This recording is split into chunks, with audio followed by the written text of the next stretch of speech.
Hello, today's lesson is going to be centered around adding and subtracting radical expressions. So basically all this really is, it's kind of like adding x terms. Like if I said 3x plus 2x, that would be 5x. But if I had something like 3x plus 2y, I wouldn't be able to combine those things because they're not like terms. So the same thing kind of applies with radicals. If you have a square root, like in this example here, we have the square root of 5 and the square root of 5. Because those square roots are the same, we can combine them. So if we look at number 1, all we would do is we say we have 3 square roots of 5 and 2 square roots of 5.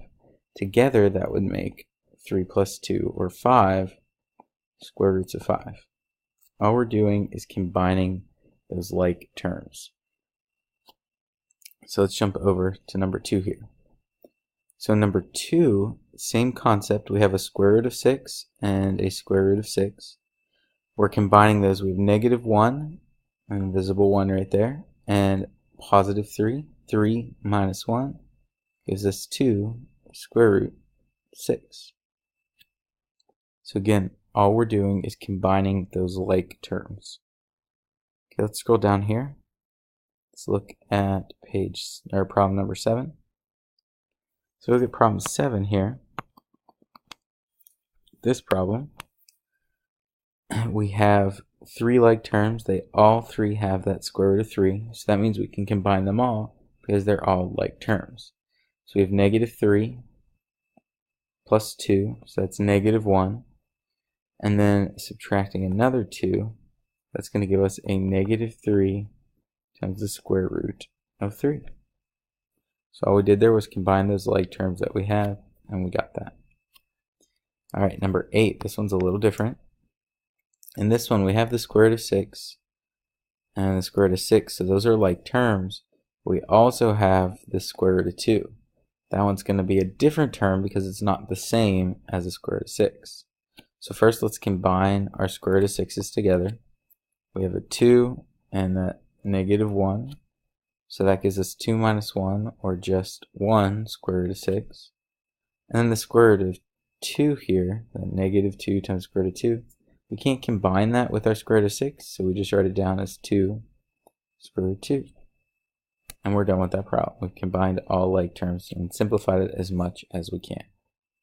Let's look at 2 more examples just to get the concept down. So this one, again, we're looking for like terms. So we have a square root of 2 and a square root of 2 here. Now if you look at this, we have a negative square root of 2 and a positive square root of 2. Those two together, negative 2 times square root of 2 and a positive 2 times square root of 2. Those together will cancel each other out, and you get 0 square roots of 2, or just 0. So we don't need to write that piece down. But then we also have our square roots of 6 here. And with those, we have a negative 1 here, and we have a negative 2 here. So together we get a negative 3 times the square root of 6. Okay, and one more on this page. So again, all we're doing is we're looking for those like terms. So we have a square root of 5, we have a negative 3 square root of 5, and then we have a minus 1 square root of 5. So we get 3 minus 3. Those two end up canceling each other out, and we're just left with that negative 1 square root of 5. But then we also have this 3 square root of 6 that we can't combine with the square root of 5. So we just bring it down, and we get that. And that's all there is to that problem. Okay, so these are the basic type problems. We do have to take a look at a couple others where they get a little bit more intensive in terms of having to simplify first. So let's take a look at that on this next page. When we look at these problems, we see that we have the square root of 24, the square root of 3, and the square root of 12. None of those can really go together. But the problem is that we can simplify the square root of 24. If you remember from yesterday, when simplifying the square root of 24, that could become like a 4 times a 6, which would then simplify to 2 times the square root of 6. And the square root of 3 we can't really do anything with. That's as simplified as it gets. But the 12, again, that can be 4 times 3, which simplifies to 2 times the square root of 3. So, using that concept from yesterday, that's simplifying, now we can take these, and now, if you look, we have these like terms here, these 2 square roots of 3. Zoom in here a little bit, closer to the action.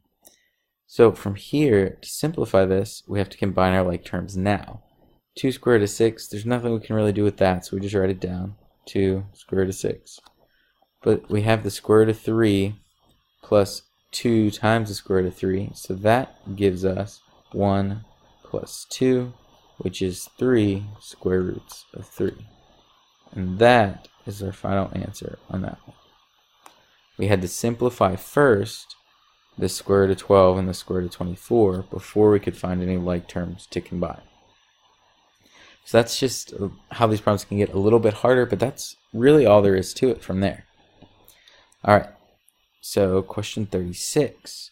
This problem looks easy. You think, oh, it's just 3 times the square root of 45. I'm done. But when you add these, we want them to be completely simplified. So we have to notice that the square root of 45 can be simplified. So what I would do is before we add them, I would try to simplify that square root of 45. I know that 5 times 9 gives me the square root of, or gives me 45. So now all I need to do is take the square root of each of those, and I can say, well, the square root of 45 is really simplified to be 3 times the square root of 5. Again, as a refresher, that 3 comes from the square root of 9, and I can't do the square root of 5, so I just left it in the square root. Now all of these are going to be the same thing, so that's going to be 3 square root of 5. That's going to be 3 square root of 5. From there, we just need to add all these up. 3 plus 3 plus 3 is 9, and we get square root of 5. Okay, so let's take a look at number 37 here. So number 37, again, it looks like, oh, I can't add up any of these terms. None of them are alike. That's an 8, a 3, and a 2. But we can simplify that square root of 8. That square root of 8 is really just 4 times 2, and so we simplify that square root of 4 there, and we get 2 times the square root of 2. Now the square root of 3 we can't simplify, so we'll bring it down. The square root of 2 we can't simplify, so we'll bring it down. Now from here we just have to combine our like terms. We have a 2 square root of 2 and a square root of 2, so that's going to give us 3 square roots of 2 plus the square root of 3. So just as a recap, remember 8 becomes 4 times 2, and then the square root of 4 is equal to that 2, and this square root of 2 I couldn't do anything with, so I brought it down. And then from there, we just combined all the like terms to get that final answer there. Let's move on to number 38 now. So in 38, again, we have 3 unlike terms, so we can't combine anything as they are, but we can simplify maybe one of these terms. Now the square root of 5, that can't be simplified. Neither can the square root of 6. But the square root of 24, that I know 24 is 4 times 6. And if I take the square root of each of those, the square root of 4 is 2. And that square root of 6 I can't do anything with, so I'll just bring it down. Now from here I have like terms that I can combine. So what I'm going to do is combine those like terms. The square root of 5 is completely by itself, so I'll bring it over. But then I have the square root of 6 plus 2 square roots of 6. So that is a total of 3 square roots of 6. And now this answer is completely simplified, and we're done with that one. Okay, 2 more. Problem number 39. So again, looking at it, looks like we have nothing that we can combine. They're all 3 different square roots. But we can simplify the 54 and that 27. So let's go ahead and do that. So the square root of 54. What do you think about what multiplies to give us 54? I know that 6 times 9 gives me 54. So if I do 9 times 6, that can simplify to the square root of 3, or sorry, not the square root of 3, but just 3 times the square root of 6. And the square root of 27, I know that's going to be 9 times 3. So that can simplify to 3 times the square root of 3. Bring down that plus sign in between them. And then the square root of 6 doesn't really simplify at all, so we'll just bring down that square root of 6. Now from here, combine any like terms that we have. So we have a 3 square root of 6 and a 1 square root of 6. So that's going to give me a total of 4 square roots of 6. And then this 3 square root of 3, nothing to combine it with, so we'll just bring it over. And that's it. And it really wouldn't matter if you put them in a different order, one in front of the other. As long as you have those two exact terms, you're fine. Last problem. Again, looks like maybe we can combine these 27 and 27, but before we do that, we should make sure that we simplify them. So let's go through and simplify each of these. The square root of 27. 27 is 9 times 3. So if I take the square root of each of those, the square root of 9 is 3. Square root of 3 I can't do, just bring it down. Now 18. That is going to be the square root of 9 times the square root of 2. And the square root of 9 I know is 3. And the square root of 2 I cannot do, so I just bring it down. And then finally, we already did the square root of 27, so we'll just simplify it again over here. That's 3 square root 3. So now that we have all the simplified versions, we can combine all our like terms. So we have this 3 square root of 3 here, and this 3 square root of 3 here. That makes a total of 6 square roots of 3. And then this 3 square root of 2, nothing to combine it with, so we'll just bring it over. And there is our final answer for that one. Okay guys, so your goal today is to finish both these pages. Page, I believe it's 14 or 15 and 16. Finish both those sheets.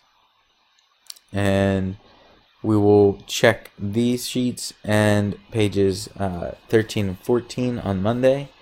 We have one other thing to look at, that's multiplying and dividing. And then we'll have our quiz on Tuesday. Alright, so have a good weekend, guys, and get to work.